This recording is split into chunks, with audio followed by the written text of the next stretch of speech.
In this episode, I would like to pay tribute to a patriotic musical that has left a lasting impact, and no, it's not Hamilton.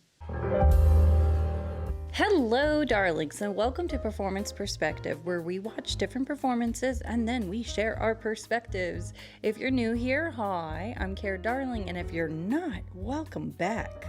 This episode is dedicated to my grandma, who holds a special place in her heart for the musical Yankee Doodle Dandy. Yankee Doodle Dandy is a 1942 musical biographical film that tells the story of American entertainer George M. Cohan. The lead role is brilliantly portrayed by James Cagney, depicting Cohan's journey in American theater and music, and his contributions to the art form.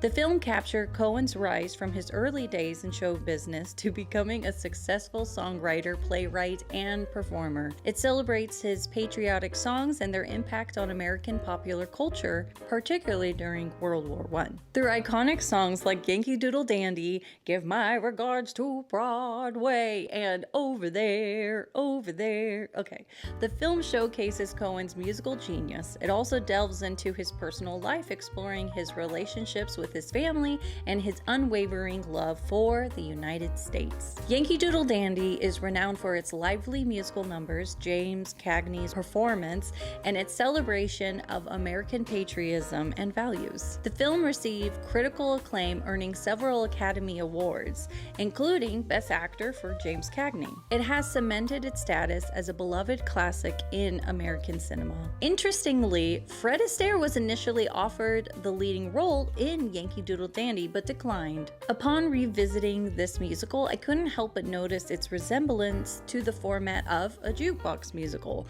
The film utilizes George M. Cohan's iconic songs to beautifully depict his life and legacy.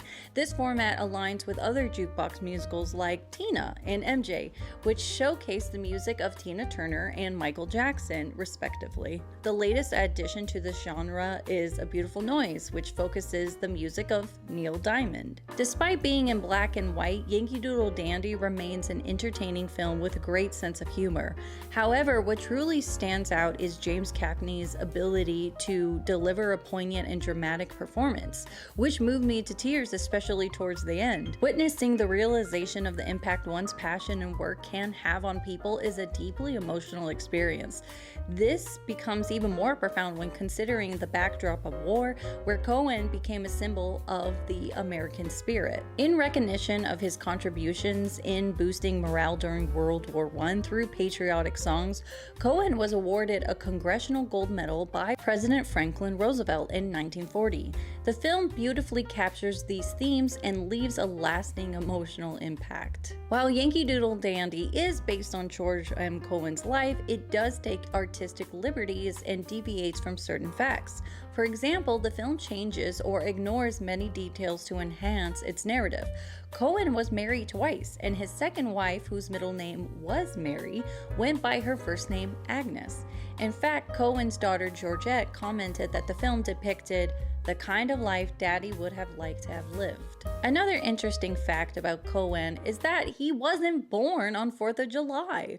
While his birth certificate states that he was born on July 3rd, 1878 in Rhode Island, his parents maintained that he was born one day later, making him a 4th of July baby, just like the Yankee Doodle Boy in his famous song. Throughout his lifetime, Cohan published over 300 songs and created more than 50 musicals.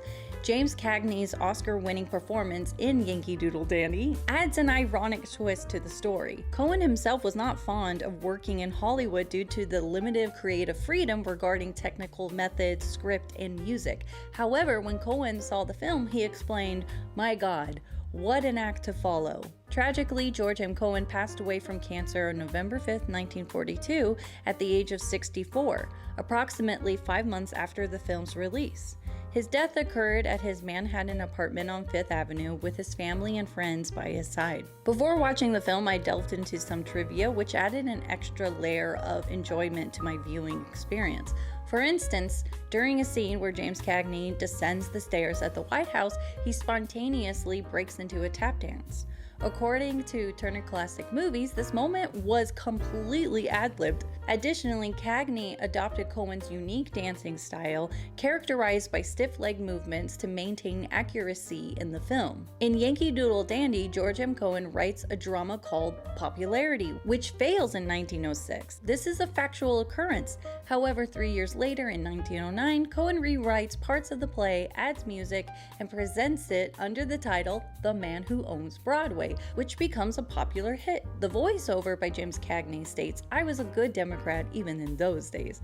However, in reality, Cohen's political beliefs differed significantly from the portrayal.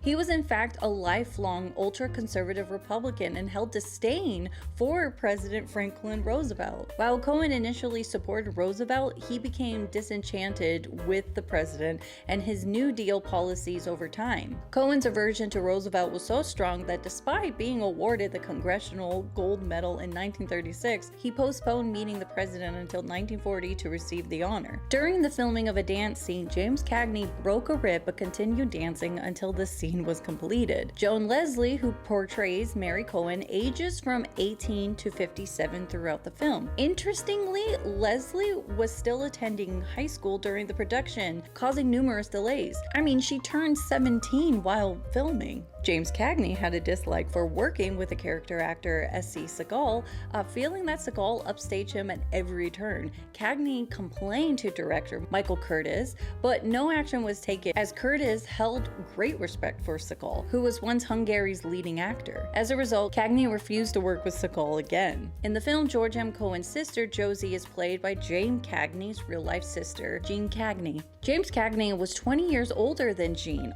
although Josie Cohen is depicted as George's younger sister, but in reality, it's actually his older sister. James Cagney reprised his role as Cohen in 1955 biopic The Seven Little Foys in a memorable dance routine. Cagney shared the stage with Bob Hope, who played entertainer Eddie Foy Sr., performing to the tune of Cohen's Mary's a Grand Old Name. Irene Manning, who played Faye Templeton, had studied music at the Eastman School of Music in Rochester, New York, and was an accomplished pianist. When her character played through Mary's a Grand Old Name, it was Irene Manning's playing live.